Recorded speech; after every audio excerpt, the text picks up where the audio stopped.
19 से लेकर 20 तक। ईसाया 1 बाब और उसकी 19 आयत।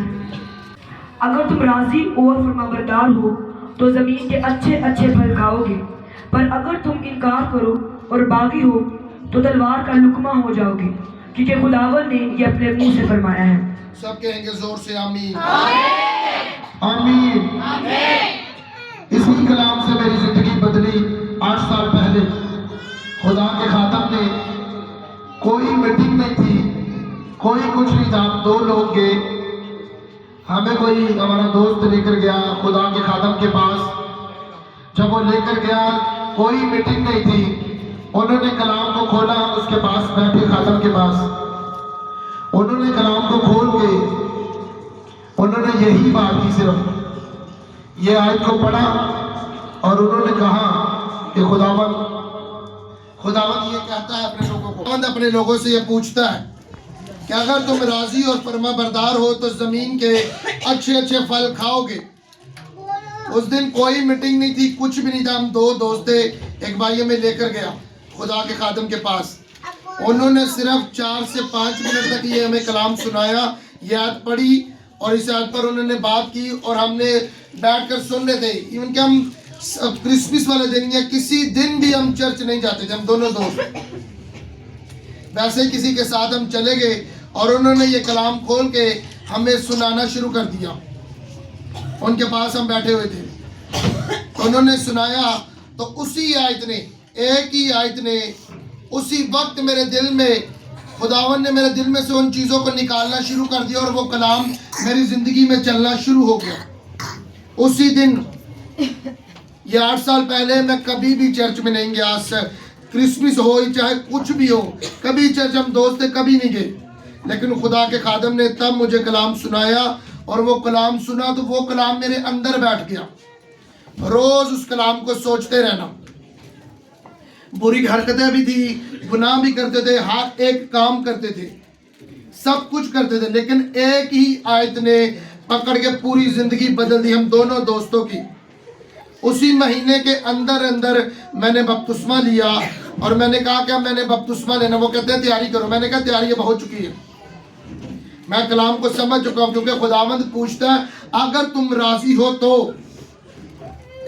खुदावंद अपने लोगों से पूछता है तब फिर उन्हें इस्तेमाल करता है। यशाया में वो कहता है अगर तुम राजी हो और फरमा बरदार हो तो जमीन के अच्छे अच्छे फल खाओगे। अगर तुम बागी हो या मेरी बात का इनकार करते हो, मेरी मर्जी का इनकार करते हो, मेरे कलाम को तोड़ते हो और मेरी राह पर नहीं चलते, तो खुदावन कहता है तुम मेरी तलवार का लुकमा होगे। वो शैतान को नहीं कहता कि शैतान तुम्हें मारेगा, वो कहता है तुम मेरी तलवार का लुकमा होगे। उन्हें कहता है जो बागी हैं, जो खुदा की आवाज को नहीं सुनते, जो खुदावन के पीछे नहीं चलते, उन्हें कहता है कि तुम मेरी तलवार का लुकमा होगे। और मेरे साथ जो चलता था कुछ टाइम चला, लेकिन उनने खुदावन को छोड़ दिया, दोस्तों के पीछे, लड़कियों के पीछे। मैंने उसे मना करना कि ये चीज ठीक नहीं है। हम दोनों ने एक साथ इकट्ठे बपतिस्मा लिया, एक साथ चले। वही कलाम मैंने सुना, वही उसने सुना, लेकिन वो दूसरे ट्रैक पर चढ़ गया। मैंने उसे मना किया, मैंने कहा कलाम हम दोनों ने एक ही सुना है। खुदावन कहता अगर राजी हो तो जमीन के अच्छे अच्छे फल खाओगे, मेरे बेटे और मेरी बेटियां कहलाओगी। अगर तुम राजी हो और मेरा काम करने के लिए तैयार हो तो खुदावन कहता है जमीन पर अच्छे अच्छे फल खाओगे। तो फिर आगे कहता अगर तुम बागी हो तो तलवार का लुकमा होगे। तो जैसे ही उसने खुदा को छोड़ दिया, उल्टी ट्रैक पर चढ़ा, आहिस्ता आहिस्ता जिंदगी दुखों में और हर तरह की मुसीबत में वो गया। लेकिन जो खुदावन का कलाम था मेरे दिल में, आज भी वो दिल में मेरे ताजा, और जब तक जिंदा रहूंगा वो मेरे अंदर ही रहेगा वो कलाम, क्योंकि खुदावन यही कहता है अगर तुम राजी हो तो। और आज वो सबसे पूछता है अगर तुम राजी हो और फरमा बरदार हो तो जैसे ही उस महीने के अंदर अंदर बपतिस्मा लिया, जैसे ही बपतिस्मा लिया और मैंने ये काम खिदमत करना शुरू कर दी 1 महीने के अंदर अंदर, चर्च में देखा, चर्च के हालात ठीक नहीं है, क्लीन नहीं है, डाइस नहीं है, कुछ भी ऐसा नहीं है। खुदा के खादम के पास ये नहीं है, ये नहीं है। एक पुरपट पर खड़ा होकर कह रहा है वो जिंदा है, वो जिंदा मसाला। आज भी चर्च में वो गवाही देते हैं इस बात की, आज भी वो चर्च में इस बात की गवाही देते हैं कि उन्होंने आके इतनी स्पीड से किया। तो 12-12, 15-15 साल, 20-20 साल उनके पुराने शिगिर्द वो सब कुछ देखते थे लेकिन खुद कुछ नहीं करते थे। एक महीने के अंदर अंदर मैंने कहा मैं ये भी करूंगा, वो भी करूंगा, डाइस भी लेकर आऊंगा, क्लीन भी डलाऊंगा और आपके कपड़े भी, और सब कुछ जिम्मेदारी मेरी। और लोग वो पुराने लोग थे, 10-10, 15-15 साल पुराने लोग जो उस खादम के साथ चलते थे। तो वो लोग कहते हैं ये बेवकूफ है, इसके पास पैसे ज्यादा है, ये बेवकूफ है, इसे समझ नहीं आती। फिर बाद में मुझे वो लड़के बताते थे कि ये तुम्हारे पीछे ये कहते हैं ये बेवकूफ है, इसे समझ नहीं आती, इसके पास लगता है पैसा ज्यादा है, या कोई ये नशा बेचता है या कुछ ये बुरा काम करता है जो ये पैसा लगाते जा रहे हैं। लेकिन नहीं, एक बात की समझ आ गई, किसी की बात पर परवाह नहीं की, वही कलाम पर चला। अगर तू राजी है तो हाँ खुदावंद मैं राजी हूं तेरा काम करने के लिए। 1-2 महीने बाद खुदा के खादम के साथ मैंने विजिट करना शुरू कर दिए, उनके साथ चलना शुरू कर दिया, उनके साथ टाइम गुजारना शुरू कर दिया, उनकी सुनना शुरू कर दी। और वो जो कहते रहे उसी बात पर अमल करता रहा।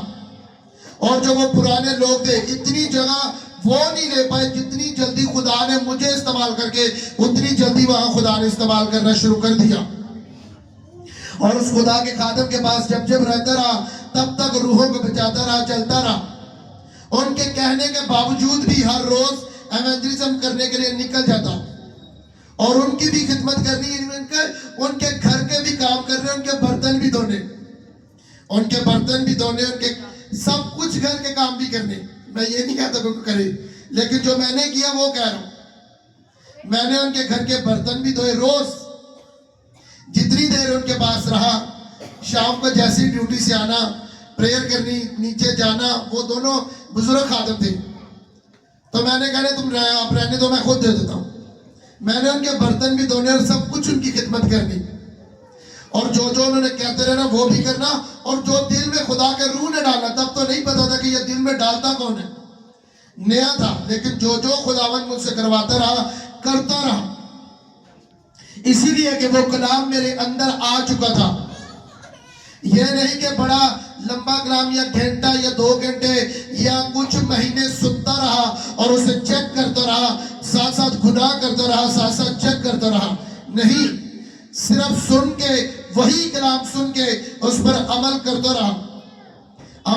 रहा और हर रोज खुदा के खादम के साथ रफाकत रखनी, हर रोज चर्च के साथ अटैच रहना। आहिस्ता आहिस्ता करके रूहुल कुदुस मुझे बढ़ाता गया। और वो लोग, मैं उनकी तनकीद नहीं करता, वो आज भी उसी खादम के पास है वो लोग। और एक दूसरे की, पिछले दिनों में मैं उनकी सुलह करवाने गया था, उन पुराने लोगों की। वो खादम को छोड़ कर गए, मैं उनकी सुलह करवाने गया, उन्हें समझाने गया। मैंने कहा ये चीज ठीक नहीं है भाई। उस वक्त तुम लोग मुझे पागल कहते थे, बेवकूफ कहते थे, लेकिन आज एक खादम होने के नाते मैं आपको समझाने आया कि उसी खादम के साथ चलो और उसे इजी करो और उसके साथ चलो, एवेंजलिज्म करो, अपने बीजों को बो और खुदावंत के साथ चलो और खुदा के खादम के साथ चलो। उन लोगों की जो 10-10, 15-15 साल पुराने लोग हैं, उनकी सुलह करवाने गया, उनके वसीला से दूसरे लोग ठोकर खा के जा रहे हैं। और जिनसे मैंने बपतिस्मा लिया, फिर उन्होंने मुझे बुलाया, उन्होंने कहा इन्हें समझाओ, ये ऐसा कर रहे हैं। उन्होंने मुझे बुलाया, उन्होंने कहा कि इन्हें समझाओ कि ये ऐसा कर रहे हैं, इन्हें बताओ कि खिदमत कैसे होती है, उन्हें बताओ जो मुझसे भी पुराने हैं। किस वजह से कहा? क्योंकि रूहुल कुदुस की सुनी। खुदावन ने कहा कि अपने नाम से ज्यादा उसने अपने कलाम को इज्जत दी है, और उसी कलाम को, उसी 2 आयतों को अपने अंदर रखा, जिससे मेरी जिंदगी बदली। हर तरह का गुनाह, हर तरह की बदी, हर एक काम करता था। कभी चर्च नहीं गया, चाहे कोई क्रिसमस है, इस तरह कुछ भी है, कभी चर्च नहीं गया, लेकिन उसी एक आयत ने मेरी पकड़ के जिंदगी बदल दी। फिर यही फैसला किया, किसी की नहीं सुनी, चाहे घर वालों की, बाहर वालों की, दोस्तों की, किसी की भी नहीं सुनी, बस खुदावंत के साथ चलना है।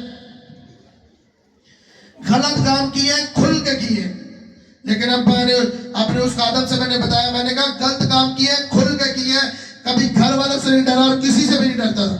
और मैंने कहा खुदा का काम करना है, खुल के करना, चाहे जो कुछ मर्जी हो, चाहे जो कोई मर्जी रोके, लेकिन जो खुदा कहता है वही करेंगे और करते रहेंगे। और वही लोग मुझे पागल कहते थे, लेकिन उसी खादम के नजदीक रह रह के उसके दिल में जगह बनाई और उसके साथ चलता रहा, उसकी बेलौस खिदमत की, बिना किसी मतलब से कि जो खुदा का कलाम कहता है मैंने वही करना है और वही करता रहूंगा और खुदावंत की खिदमत करूंगा, साथ चलूंगा। वो कहते हैं आज तक मेरी 27 साल के पता नहीं 30 साल हो गए हैं, इतनी मेरी उम्र में मेरी खिदमत इतनी हो चुकी है, 27 साल या 30 साल, इतना मुझे कंफर्म पता नहीं, लेकिन इसके लगभग है। वो कहते हैं जैसे तुम शिगिर्द पढ़े, आज तक कोई शिगिर्द ऐसे नहीं पढ़ा जितना मैंने काम किया, खुदावन ने मुझसे करवाया था। और वहां वफादारी के साथ रहकर काम करता गया और करता रहा, और आज इतने इतने साल से लोग कलाम को सुनते हैं, लेकिन सुनकर चले जाते हैं। कोई इवेंजलिज्म नहीं, कोई खुदा के घर का बोझ नहीं। वो भी जब मैं उनकी सुलह करवाने गया, उन्हें समझाने गया, तब रूहुल कुद्दूस ने मेरे दिल में डाला कि देख इनकी तरफ, अगर उन्होंने कुछ नहीं किया तो जैसे इस्राएली मिस्र से निकले तो उसी पहाड़ का चिगिर्द, जंगलों का चिगिर्द घूमते रहे, ये भी इसी तरह घूम रहे हैं। कहते तो अपने आप को इवेंजलिस्ट और कुछ भी, चाहे कुछ भी है, लेकिन वो तब भी उधर ही घूम रहे हैं। आज तक 18 20 साल हो चुके उन्हें, वो तब भी उधर ही घूम रहे हैं। लेकिन खुदावन ने कहा तू कहां पहुंच चुका है? किस वजह से? इवेंजलिज्म करने से, खुदा के खादम की रिस्पेक्ट करने से, उस कलाम पर चलने से। और आज इतनी इतनी देर हो चुकी है बपतिस्मा लिए, खुदा के साथ चलते हुए, तो खुदावन के साथ पर्सनल अपने अपने खुदा के लिए क्या किया किसी ने? जिन लोगों ने, खास करके जिन्होंने बपतिस्मा लिया, उन लोगों की जिम्मेदारी है, उनके ऊपर यह चीज लागू होती है कि खुदा के काम को करना, और खुदा के काम को अपना बोझ समझ के करना, वो तब तुम्हें बढ़ाएगा। वरना कहते तुम मेरी तलवार का लुकमा होगे जब तुम बागी होगे। बागी का मतलब यह है कि तुम मेरी बात को नहीं सुनोगे, मेरे हुक्मों पर नहीं चलोगे, रूहों को नहीं बचाओगे और कलाम को दूसरों तक नहीं पहुंचाओगे, तो खुदा का कलाम उसे बागी कहता है। तो वह कहता है तुम मेरी तलवार का लुकमा होगे। और जब वो कहता है कि वो किसी का काम जगह नहीं रहता, वो लोग, वो नाम के एवेंजलिस्ट, वो नाम के डीकन, वो नाम के एल्डर, वो नाम के पास्टर, अगर वो काम नहीं करते तो खुदा उन्हें छोड़ देगा। वो कहता है तुम मेरी तलवार का लुकमा होगे। इजराइलियों को तो उसने निकाल तो दिया, लेकिन उसने वादा किया कि मैं तुम्हें मुल्क कनान में लेकर जाऊंगा, लेकिन उनके बुड़बड़ाने से, उनके चलने से और उनके उन हरकतों से वो वही के वही रहे। लेकिन यशवा और कालब के सिवा कोई नहीं गया। नई नस्ल गई थी, लेकिन वो पुराने लोग जो बुड़बड़ाते थे वो लोग नहीं गए। और वही लोग आगे कामयाब होते हैं, वही लोग निकलते हैं जो खुदा के कलाम को प्रैक्टिकल तौर पर पूरा करते हैं। उन लोगों के लिए खुदा बरकतें नहीं रख रहा, जमीन के अच्छे अच्छे फल। फिर खुदा रूह की नेमतों को भी फल कहता है, रूह के फलों को फल कहता है खुदा। वो कहता है ये दोनों चीजें फिर मैं तुम्हें दूंगा। दोनों चीजें जिसने खुदा की सुनी, खुदा ने कहा अगर तू राजी है तो। और जितने लोग पानी का बपतिस्मा लेते हैं वो यीशु मसीह को निजात दहिंदा कबूल करके तब लेते हैं। यहाँ कोई है किसी को, किसी ने जबरदस्ती बपतिस्मा दिया हो? कोई भी एक ऐसा है जिसको जबरदस्ती बांध के पानी में फेंक दिया हो? कोई है ऐसा? यहां कोई ऐसा बैठा है किसी को बेहोश करके ये पानी में बांध के डाल दिया? सब ने जब बपतिस्मा लिया उसे अपना निजात दहिंदा कबूल करते हुए लिया। क्यों लिया? कि तूने मेरे लिए जान दी है, मैं राजी हूं अब तेरे पीछे चलने के लिए। जैसे तेरा करैक्टर है वैसे अपना करैक्टर रखने के लिए, जैसे तेरा मिजाज है वैसे मैं अपना मिजाज रखूं। रखूंगा। इसी वजह से लोग बपतिस्मा लेते हैं, इसी वजह से यीशु ने कहा वो लोग नए सिरे से पैदा होंगे। इसी वजह से पूछते हैं कि तुम राजी हो, और जितने लोग राजी होते हैं वो अपने आप को फिर पीछे नहीं हटते, वो अपने आप को पीछे नहीं करते। शागिर्द जितने भी शागिर्द, पहले उन्होंने 70 को भेजा, लेकिन 70 कहते हैं बदरूहें भी तेरे नाम से हमारे ताबे हैं। वो कहते हैं इन चीजों की ना करो, मैं शैतान को बिजली की तरह आसमान से गिरता हुआ देख रहा हूं। वो 70 लोग इन चीजों पर फख्र करते थे, लेकिन 12 लोगों ने यीशु मसीह के करैक्टर को अपना करैक्टर लेकर फिर आगे चले। 12 में से भी एक निकल गया, फिर आगे एक शामिल हो गया, लेकिन उन्होंने मरना कबूल किया, लेकिन पीछे हटना फिर कबूल नहीं किया। और जितने फिर 120 की जमात पर उतरा रूहुल कुदस, तो बाइबल कहती है उन्होंने रसूलों के कदमों में ला लाकर अपनी जमीनें, अपनी जायदाद बेच बेच के उन्होंने उनके कदमों पर लाकर रखा, और उन्होंने कहा कि जाओ खुदा का काम करो, हम तैयार हैं, हम राजी, हम खुदा का काम करेंगे। तब खुदा का काम फैला। तो आज तक उनका नाम जिंदा, और जब तक यीशु आ नहीं जाता उनका नाम जिंदा रहेगा। और वो लोग, कोई ये नहीं कहता कि मैं और मेरे बच्चे यहूदा अक्सर यूदी जैसा करैक्टर रखे, कोई ये नहीं कहता कि सैमसन जैसे मेरे बच्चे बने, कोई ये नहीं कहता जिनका बुरा करैक्टर है, कोई ये नहीं कहता कि मैं अपने बेटे का नाम या उसका नाम फिरौन रखूं, कोई वो नहीं कहेगा। क्यों नहीं कहेगा? क्योंकि उनका करैक्टर ठीक नहीं था, वो बागी हो चुके थे, वो खुदा की सुनते नहीं थे। कभी किसी ने सुना है कि वो कहते हैं कि ऐसे करैक्टर पर चलना है? मुंह से तो नहीं सुनोगे, लेकिन हरकतों से देखोगे कि उन्हीं के करैक्टर के जैसे लोग हैं। तो फिर वो कहते हैं कि ये लोग मेरी तलवार का लुकमा होंगे, जो कहलाते तो मसीह हैं।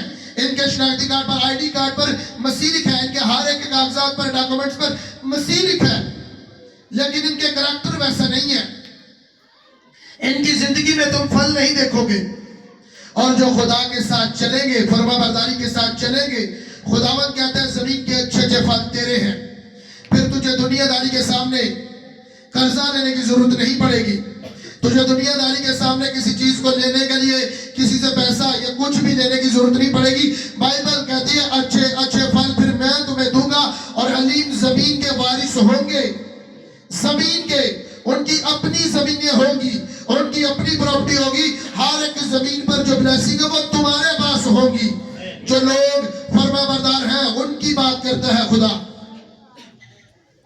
खुदावंद उनकी बात करता है, उन्हें नहीं जो बागी हो चुके हैं, जो खुदा के काम को छोड़ चुके हैं, जो अपने करैक्टर को लूज कर चुके हैं, जो अपनी जिंदगी को शैतान के हाथों में दे चुके हैं, उन्हें कहते हैं वो बागी हो चुके हैं।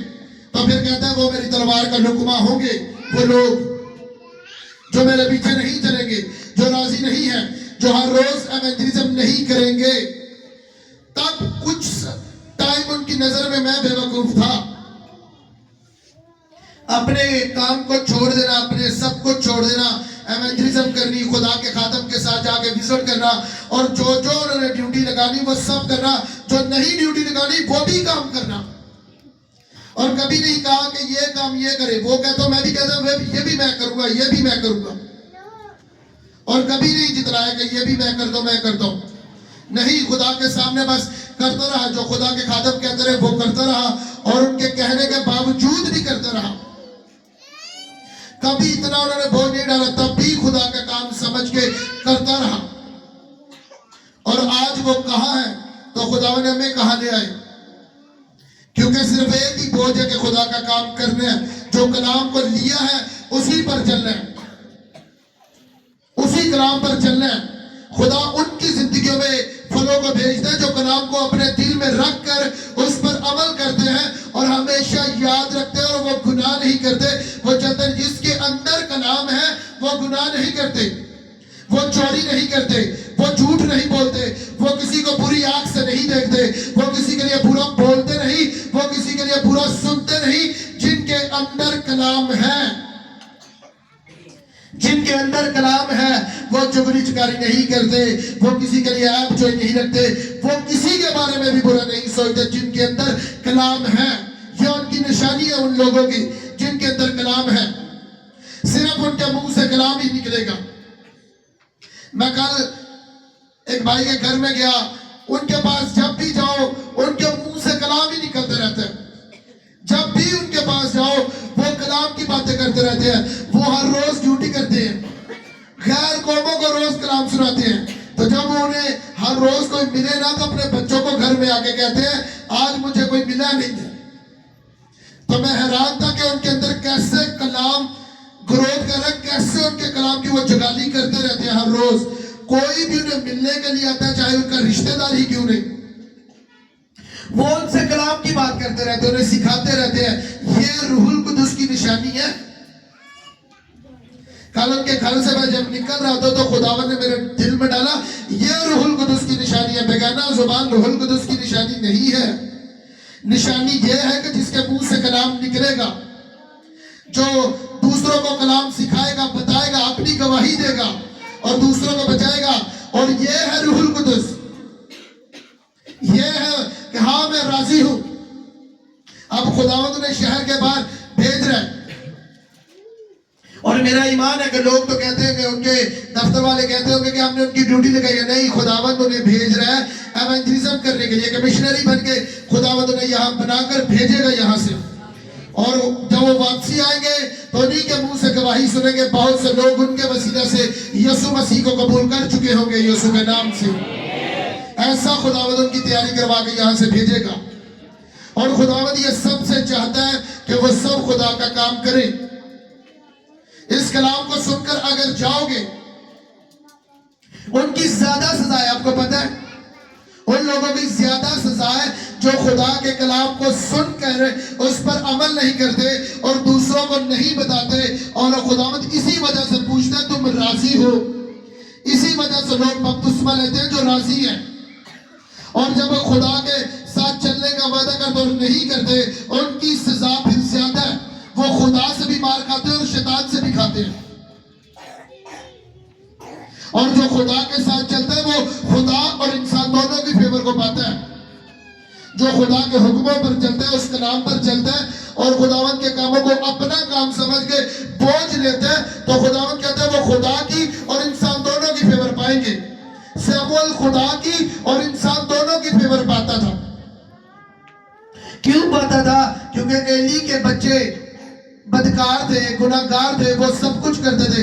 लेकिन शमूएल एली कहन का शागिर्द जो हन्ना से देगी एली को, लेकिन वो क्या करता रहा? वो खुदा की खिदमत में, वो खुदा और खुदा के खादम की खिदमत में वो बढ़ता गया। वो वही करता रहा जो एली से कहता रहा। लेकिन एली के बच्चे उसके साथ रह के वो चीजें नहीं सीख पाए। इसी वजह से कहता है जो राजी और फरमा बरदार है वो जमीन के अच्छे अच्छे फल खाएंगे। और जितने लोग यहाँ कलाम सुनकर जाते हैं, लेकिन अगर 5 साल से खुद ही अकेले ही आ रहे हो,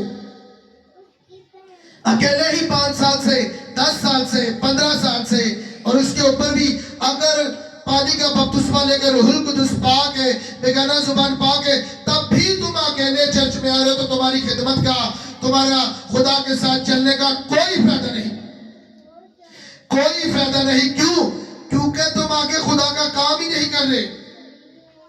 तुम्हारे वसीला से बेदारी नहीं फैल रही, तुम्हारे वसीला से रूहें नहीं बच रही। अगर एक ही यहाँ कोई बैठा है, अगर किसी ने कलाम को दिल में ले लिया तो उसके वसीला से खुदावंद बहुत सा काम लेगा। बहुत सी रूहें बचेगी जिसने इस कलाम को दिल में रखा। और अपना टाइम निकाल के एवेंजलिज्म के लिए पोस्टर बनवाने पड़ते हैं। जिसके पास नहीं टाइम वो अपने बीजों को बोए ताकि उनके वसीला से पंफलेट बने, ताकि खुदा का काम हो। किसी ना किसी चीज में वो काम करता रहे कि उसके वसीला से रूहें बचे। तब वो कहता है कि ये मेरी बेटी और मेरा बेटा है। तब उन्हें फ्रूटफुल करता है, तब उन्हें फलदार करता है। तब उनकी जिंदगी में, उनके घर में, उनके बिजनेस में, उनके बच्चों में, किसी भी हिस्से में अगर रिजल्ट लेना चाहते हो तब रिजल्ट आएंगे, वरना अपने आप नहीं आएंगे। वो जब इस्राएली निकले मिस्र से तो वो बुड़बुड़ाते रहे, उसके सिवा उन्हें कुछ नहीं मिला। खुदा का खादम बुजुर्ग मूसा तब भी उनके लिए खड़ा रहा, लेकिन उन्होंने बुड़बुड़ाना और खुदावंद की तमजीद नहीं की, उन्होंने बुड़बुड़ाते रहे। तो आज भी लोग कलाम को सुन के फिर वही हरकतों में, उन्हीं हिस्सों में, तो खादम तो खड़े रहते हैं करते रहते हैं खुदावंद के सामने इल्तिजा, लेकिन खुदावंद उन्हें एंड तक देखता रहता है कि इन्होंने बपतिस्मा लिया है पानी का, रूहुल कुदस भी पाया, इन्हें मैंने अच्छी नौकरी भी दी है, मैंने इन्हें जिंदगी भी दी है, सब कुछ दिया है, बीमारी से बचा कर रखा है, सब कुछ रखा है, यह तब भी क्यों नहीं मेरा काम करता, यह तब भी मेरा काम क्यों नहीं करता? तो इसका मतलब यह है ये बागी है, यह फिर मेरी तलवार का लुकमा बनेगा। इसी वजह से घरों में फिर बीमारियां आती है, लड़ाई झगड़े, फिर घर में बेसुकूनी रहती है, फिर कर्जा आता है, फिर बेसुकूनी, और फिर हर तरह की वो चीजें वो घेरती है, क्योंकि उन्हें पता है ये खुदा के कलाम पर नहीं चलती और नहीं चलता, और खुदा के बोझ को अपना बोझ समझ के नहीं रहता। तब वो कहता है ये बागी और मेरी तलवार का लुकमा होंगे। और तलवार से पता क्या होता है? तलवार पर पुराने जमाने में जब जंगें लड़ती थी तलवारों से लड़ते थे, तलवार की धार इतनी तेज होती है, तो उसी वजह से खुदा कहता है तुम मेरी तलवार का लुकमा होंगे। जो चीजें तुम कहते हो ये मेरी जगह, ये मेरी प्रॉपर्टी है, या मेरा कुछ भी बना है, खुदावंद कहते हैं वो चीजें मेरी तलवार का लुकमा होंगी, वो चीजें मेरी तलवार का लुकमा होगी। वो चीजें अगर तुम बागी हो तो मेरी आवाज को नहीं सुनते, मेरे कलाम पर नहीं चलते, तो खुदा कहता है तुम सजा पाओगे। इसी वजह से वो कहता है खुदा के काम को पर्सनल बोझ लो, खुदा ने सबको कारोबार दिए, नौकरी दिए, खुदा के काम को अपना बोझ समझो। इसी वजह से मैं पिछले दिनों में किसी के घर में गया, मैंने उसे कहा कि खुदा के साथ चल, बीज बो। वो काफी साल से, 4 साल से मेरे साथ चल रहा है वो, और उसने मेरी बात नहीं सुनी, और उसने क्या काम किया, उसकी बेटी को कुछ मसला बन रहा था, शादीशुदा जिंदगी में कुछ मसला था। मैंने कहा तू वकीलों को ना दे, तू खुदा के घर में बीज बो। उसने कहा कि नहीं, मेरी बेटी कहती यहां नहीं रहना। मैंने कहा मैं तुम्हें यही फिर कह रहा हूं कि खुदा के घर में बीज इसके नाम का बो दे, खुदा रिजल्ट देगा। उसने मेरी बात को नहीं सुना, उसने अपनी बेटी की बात को सुन के अदालत में केस कर दिया, अदालत में केस कर दिया। सारा चीजें एंड लगी हुई थी, चीजें एंड लगी हुई थी, तलाक अब होने के थे, लेकिन उसने मेरी बात नहीं सुनी। उसने वकील करवाया, लाखों रुपया उन्हें दे दिया, लाखों रुपया ने दे दिया। तो जब फैसला था वो सारी चीजें जज ने रिकॉर्ड कर ली, दोनों को बिठा के रिकॉर्ड की, तो 4 तारीख को फैसला था। और जैसे उनके घर वाले, लड़कों के घर वाले आए, तो वो उस लड़की को लेने के लिए आए, तो उसने कहा मैंने जाना है। तो फिर अगले दिन उसने मुझे बुलाया, वो कहता है, वो रो रहा था, वो कहता है लाखों रुपए लगा दिए। जब उसे मेरी बात की समझ नहीं आई, वो लड़की उसी टाइम उठी तो उसके साथ चली गई वो लड़के वालों के पास। मैं ही उसे छोड़ के आया था, मैंने कहा अभी उठो और चलो, मैं ही उसे छोड़ कर आया। लेकिन मैंने क्या कहा उसे कि अपना पैसा इनके सामने वेस्ट मत कर, खुदा की हजूरी में बो, ताकि खुदा के सामने तुझे रिजल्ट मिले और खुदा उसकी जिंदगी को ब्लेस करे, और उसकी जिंदगी में जो अच्छा है खुदा करेगा। लाखों रुपए ने लगा दिया, लेकिन बेटी भी घर में नहीं रही, फिर वापस चलेगी उसकी मर्जी के बगैर। फिर मैंने कहा, फिर मेरे दिल में आया कि मैंने इसे कहा था, इसने मेरी बात नहीं सुनी। इसी वजह से जो खुदावंद के पास होता है, क्योंकि जो खुदावंद में बोलता है उसे खुदावंद रिजल्ट देता ही देता है। जो अपने आप को पेश करते हैं, जो अपने आप को पेश करते हैं, उनकी जिंदगी में रिजल्ट आता है। अगर लोगों की सुनेंगे, शर्मिंदगी के सिवा, दुखों के सिवा, मुसीबत के सिवा और कुछ नहीं होगा जिंदगी में। कुछ टाइम होगा, लोग आपके साथ होंगे, रिश्तेदार आपके साथ होंगे, अगर आपके पास पैसा, ये चीजें हैं, ये कुछ टाइम की चीजें हैं। और जब आपके पास कुछ नहीं होगा, वो लोग आपको छोड़कर चले जाएंगे। जितना आपको अजीज कहेंगे, जितना आपको कहते हैं कि मैं आपका बड़ा सक्का हूं, मैं खूनी रिश्तों की बात कर रहा हूं, जो सक्के हैं वो भी छोड़कर चले जाते हैं। लेकिन एक ही हस्ती है जो छोड़कर नहीं जाती, वो हमारा खुदावंद यीशु मसीह है, जो छोड़कर नहीं जाता, जिसकी हम खिदमत करते हैं। लोगों की जितनी मर्जी परवाह कर लो, वो एक दिन आएगा जब उसकी जरूरत नहीं पूरी करोगे तो वो तुम्हें छोड़कर चले जाएंगे, वही लोग तुम्हें बुरा भला कहेंगे। यह लोगों की फितरत है, और वो लोग छोड़कर चले जाते हैं। लेकिन एक ही है जो हमें छोड़ता नहीं, वो यीशु मसीह है। उसके साथ चलेंगे तो वो हमें कभी गिरने नहीं देगा। अगर ये सर खुदावंद के सामने झुकता है तो वो फिर किसी के सामने झुकने नहीं देगा। जो तरह तरह लोगों के सामने कर्जा मांगने के लिए, इन चीजों के लिए झुकते हैं, तो फिर वो झुकता ही रहेगा। इसी वजह से नस्लें तबाह है, बर्बाद है, क्योंकि वो अपने माँ बाप को चीजें करते देखते हैं। यहाँ जब माँ बाप भी आते हैं, उनके बच्चे भी आते हैं, तो आगे जब अपने माँ बाप को कलाम तोड़ता हुआ देखेंगे, अपने माँ बाप को कलाम तोड़ता हुआ देखेंगे, तो वो बच्चे तो कहेंगे कि मेरा बाप या मेरी माँ फरमाबरदार नहीं है। तो इसी वजह से लोग रिजल्ट नहीं पाते, उनके घरों में रिजल्ट नहीं आता, क्योंकि वो लोग फरमाबरदार नहीं है। जब वो अपने माँ बाप को काम करते हुए, उन हरकतों को करते हुए अगर वो कलाम पर चलते हैं, तो उनके माँ बाप को जरूरत नहीं पड़ेगी, जोर नहीं लगाना पड़ेगा, ऑटोमेटिक उनके बच्चे उसी राह पर चलेंगे, क्योंकि उन्हें पता है कि मेरी माँ और मेरे बाप ने खुदा के साथ चल के फरमाबरदार हो के खुदा का काम किया, मैंने भी उसी राह पर चलना है। इब्राहिम ने अपने बेटे को कह दिया कि जो कुछ ये जमीन, ये जायदाद, ये जो सब कुछ मेरा है, ये तब तुझे मिलेगा जब तू मेरे खुदा को मानेगा। ये तब चीजें तुझे मिलेंगी, ये तब चीजों का तू वारिस होगा अगर तू उस खुदा की वर्शिप करेगा। तो इसी वजह से घरों में बच्चे क्यों गड़बड़े, क्यों बिगड़े हुए हैं? इसी वजह से कि माँ बाप फरमाबरदार नहीं है खुदा के। तो फिर बच्चों को भी पता लगता है हमारे माँ बाप की हरकतें ऐसी है, तो हम भी उसी राह पर। अगर किसी के घर में कोई नशा करता है, तो जरूर उनके घर में बच्चे नशा करेंगे। अगर कोई भी ऐसे करता है, जब कुछ भी ऐसे ज्यादातर बच्चे बिगड़ते हैं, तो माँ बाप की वजह से, या घर में कोई भी है उनकी वजह से, क्योंकि वो देखते नहीं कि हमारे माँ बाप फरमाबरदार हैं। अगर बच्चे बचपन ही से अपने माँ बाप को देखेंगे कि ये फरमाबरदार है, ये कभी छुट्टी नहीं चले से करता, ये हमेशा खुदा के कामों को अजीज रखते हैं। मेरी माँ मेरा बाप खुदा के कामों में सरगर्म है, एवेंजलिज्म करते हैं, बोलते हैं, खुदा के कामों को सपोर्ट करते हैं। तो जब बच्चे अपने माँ बाप को करते हुए देखेंगे, आपसे ज्यादा फिर आपके बच्चे आगे निकलेंगे यीशु मसीह के नाम से। ये चीजें हैं, अगर घर में माँ बाप को करते हुए बच्चे देखेंगे, इसी वजह से तो गड़बड़ी है, इसी वजह से तो ये चीजें। फिर कहता है वो लोग मेरी तलवार का लुकमा होंगे, तो तब आगे नस्ल बिगड़ती है। इसी वजह से कहते हैं लोग कि ठीक है तू चली जा, मैं काम पर जा रहा हूं। इसी वजह से कहते हैं बच्चों को, कहते हैं तुम चले जाओ। क्या करे, बच्चों को पालना भी था, पाल तुम नहीं रहे, पाल आसमानी बाप रहा है। कल ही बच्चे मर जाए, कुछ भी हो, ऐसे मर जाए तो किसे पालना है? फिर किसे पालना है? यही लोग कहते हैं कि बच्चों को पालना है, क्या करना है? नहीं, खुदावन की खिदमत करेंगे। जो वो हमें पाल रहा है, वो आगे हमारे बच्चों को भी पालेगा। अगर वो पूरी दुनिया को रिज़्क दे रहा है, तो उन्हें कितना देगा जो खुदा के साथ चलते हैं, जो खुदा की खिदमत करते हैं। गैर कौमों के पास इतना पैसा है, तो देने वाला कौन है? खुदा है।